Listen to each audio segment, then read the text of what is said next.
বাংলাদেশ আজ বিশ্বের দ্রুত উন্নয়নশীল দেশগুলোর মধ্যে অন্যতম, কিন্তু মাত্র কয়েক দশক আগেও দেশটি ছিল যুদ্ধবিধ্বস্ত এবং নানা সংকটে জর্জরিত। 1971 সালে স্বাধীনতার মাধ্যমে দেশটির যাত্রা শুরু হয়। কিভাবে একটি যুদ্ধবিধ্বস্ত দেশ বিশ্বের সামনে উন্নয়নের এক বিস্ময় হয়ে উঠল। তো চলুন 1971 সাল থেকে 2026 সাল পর্যন্ত বাংলাদেশের পুরো যাত্রাপথ দেখে আসি। 1971 সালের 16ই ডিসেম্বর 9 মাসের রক্তক্ষয়ী মুক্তিযুদ্ধের পর স্বাধীনতা লাভ করে বাংলাদেশ। লক্ষ লক্ষ মানুষের আত্মত্যাগের বিনিময়ে জন্ম নেয় বিশ্বের নতুন একটি রাষ্ট্র। কিন্তু স্বাধীনতার পর দেশের অবস্থা ছিল অত্যন্ত নাজুক। একটি নতুন দেশের সামনে তখন সবচেয়ে বড় প্রশ্ন ছিল, বাংলাদেশ কি টিকে থাকতে পারবে? পরবর্তী কয়েক বছরে শুরু হয় দেশ পুনর্গঠনের বিশাল কর্মযজ্ঞ।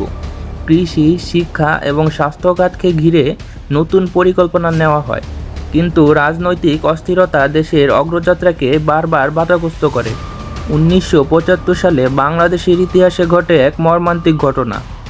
জাতির জনক বঙ্গবন্ধু শেখ মুজিবুর রহমানকে সপরিবারে হত্যা করা হয়।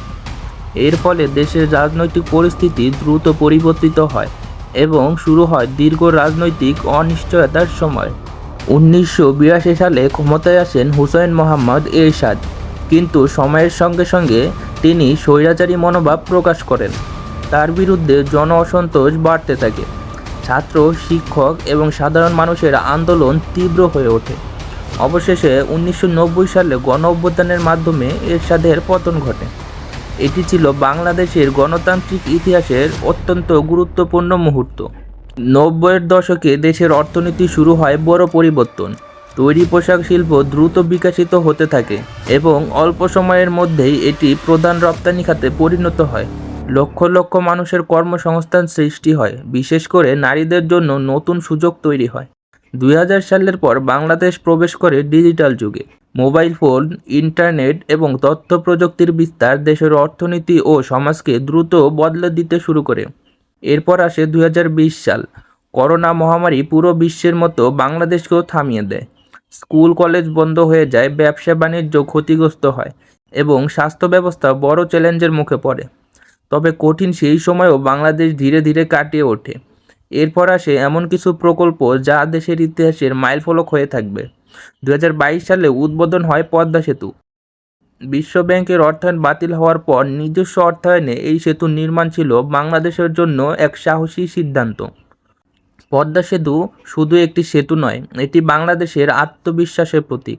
একই বছরে চালু হয় ঢাকায় প্রথম মেট্রো রেল। দীর্ঘদিনের যানজট সমস্যার সমাধানে এটি রাজধানীর পরিবহন ব্যবস্থায় নতুন যুগের সূচনা করে। আর 2023 সালে চালু হয় কর্ণফুলী নদীর তলদেশ দিয়ে নির্মিত বঙ্গবন্ধু টানেল। এটি দক্ষিণ এশিয়ার অন্যতম আধুনিক অবকাঠামো প্রকল্প হিসেবে বিবেচিত হয়। এরপর আসে 2024 সালের রাজনৈতিক পরিবর্তন। ছাত্র জনতার আন্দোলনের মুখে শেখ হাসিনা সরকারের পতন ঘটে এবং বাংলাদেশের রাজনীতিতে শুরু হয় নতুন অধ্যায়। আজ 2026 সালে দাঁড়িয়ে বাংলাদেশকে দেখলে বোঝা যায় কতটা দীর্ঘ পথ পাড়ি দিয়েছে দেশ।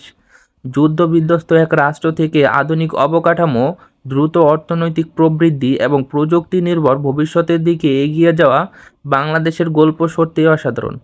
আর এই গল্প এখনও শেষ হয়নি, কারণ বাংলাদেশের ইতিহাসের সবচেয়ে গুরুত্বপূর্ণ অধ্যায়গুলো হয়তো এখনও লেখা বাকি।